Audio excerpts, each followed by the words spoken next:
Message വരുന്ന number ചിലത് +44 ആയിരിക്കും, ചിലത് 92 ആയിരിക്കും, 92 പാകിസ്ഥാന്റെ, ഇങ്ങനെയൊക്കെയാണ് വരുന്നുള്ളത്. അപ്പൊ ചില ആൾക്കാർ, അതായത് പാവപ്പെട്ട ആൾക്കാർ ഇപ്പൊ ഇതിനെക്കുറിച്ച് എങ്ങനെയും ജീവിക്കാൻ വേണ്ടി സമ്മതിക്കത്തില്ല. കുറെ ആഫ്രിക്കക്കാരും കുറെ പച്ചകളും. പാവപ്പെട്ടവന്റെ പൈസ എങ്ങനെ തട്ടിപ്പറിക്കാം എന്നുള്ള പരീക്ഷണത്തിലാണ് അവര്. എല്ലാവരും അല്ലട്ട, ചില പച്ചകളും ചില ആഫ്രിക്കക്കാരും.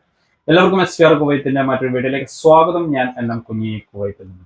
പുതിയ തട്ടിപ്പ് എന്താ വെച്ചെങ്കിൽ, ഇത് ഈ കാണുന്ന ഒരു മെസ്സേജ് കണ്ട, മിനിസ്റ്റർ ഓഫ് ഇന്റീരിയർ എന്ന് പറഞ്ഞിട്ടുള്ള, അതായത് നിങ്ങൾക്ക് ട്രാഫിക് ഫൈൻ ഉണ്ട്, അത് 24 മണിക്കൂറിനുള്ളിൽ അത് അടക്കണം, ഇതിന്റെ കൂടെ ഒരു ലിങ്കും ഉണ്ടാവും, ആ ലിങ്കിൽ കയറി പൈസ അടക്കണം എന്ന് പറഞ്ഞിട്ടാണ് വരുന്നുള്ളത്.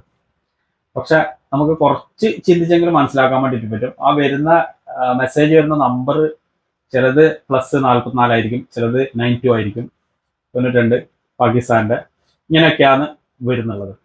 അപ്പൊ ചില ആൾക്കാർ, അതായത് പാവപ്പെട്ട ആൾക്കാർ, ഇപ്പൊ ഇതിനെക്കുറിച്ച് അറിയാത്ത ആൾക്കാരൊക്കെ പെട്ടെന്ന് ആ ലിങ്ക് ഓപ്പൺ ആക്കിയിട്ട് അതിൽ കയറി പൈസ പേയ്മെന്റ് ചെയ്യും. പൈസ പേയ്മെന്റ് ചെയ്തെങ്കിൽ ഉള്ള പ്രശ്നം എന്താ വെച്ചെങ്കിൽ, ഒന്ന് നമ്മളുടെ ഫോണും ഹാക്കാവും, നമ്മുടെ അക്കൗണ്ടും ഹാക്ക് ചെയ്യും, ആ പേയ്മെന്റ് ചെയ്ത പൈസയും പോകും. അപ്പോൾ ഇതൊക്കെ പ്രശ്നമാണ്.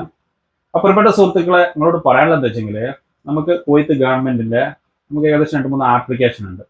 ഒന്ന് MOI, അതുപോലെ തന്നെ സഹേൽ, അതുപോലെ തന്നെ നമ്മുടെ മൊബൈൽ സെയിൽ ID.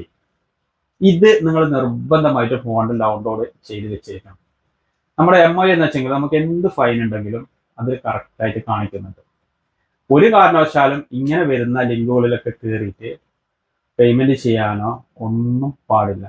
ഇപ്പൊ ഈ വരുന്ന മെസ്സേജിൽ ഇത് 1-2 ആൾക്കാർക്ക് 2 ദിവസമായിട്ട് വന്നിട്ടുണ്ട്.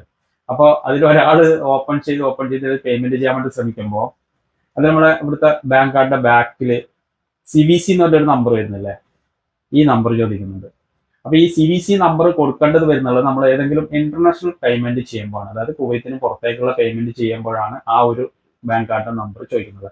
ഈ ഒരു നമ്പർ കൊടുത്തു കഴിഞ്ഞെങ്കിൽ പെട്ടെന്ന് അടിച്ചു മാറ്റി കൊണ്ടുപോകും നമ്മുടെ അക്കൗണ്ട്. അപ്പൊ ആരും പോയിട്ട് ഇങ്ങനെയുള്ള കുടുക്കിലൊന്നും ചാടരുത്. നമുക്ക് ഇങ്ങനെയുള്ള ട്രാഫിക് ഫൈനോ കാര്യങ്ങളൊക്കെ ഉണ്ടെങ്കിൽ ഞാൻ പറഞ്ഞ ഈ വഴികളിലൂടെ ഒന്ന് നോക്കുക. അതായത് നമ്മുടെ MOI ആപ്പിൽ കറക്റ്റായിട്ട് ട്രാഫിക് ഫൈൻ ഉണ്ടെങ്കിൽ കാണിക്കുന്നുണ്ട്. അതുപോലെ തന്നെ നമുക്ക് അതല്ല എന്നുണ്ടെങ്കിൽ ഗൂഗിളിൽ കയറിയിട്ട് നമുക്ക് ഇവിടുത്തെ മിനിസ്റ്റർ ഓഫ് ഇന്റീരിയറിന്റെ ആ ഒരു സൈറ്റ് എടുത്തു കഴിഞ്ഞെങ്കിലും പോയിട്ട് ട്രാഫിക് ഫൈൻ അടിച്ചു കഴിഞ്ഞെങ്കിലും വരും. വരുമ്പോൾ അത് കറക്റ്റ് നോക്കാൻ വേണ്ടി പറ്റും. അല്ലാതെ ഇങ്ങനെയൊന്നും മെസ്സേജ് ഒന്നും വന്നിട്ട് 24 മണിക്കൂറിനുള്ളിൽ പേയ്മെന്റ് ചെയ്യണമെന്നൊന്നും ആരും പറയത്തില്ല, ഗവൺമെന്റ് ഒന്നും പറയത്തില്ല. അപ്പൊ സുഹൃത്തുക്കളെ, അപ്പൊ ഇനി നമുക്ക് നല്ലൊരു ഇൻഫർമേഷൻ ആയിരുന്നത് എല്ലാ എൻ്റെ സുഹൃത്തുക്കളും.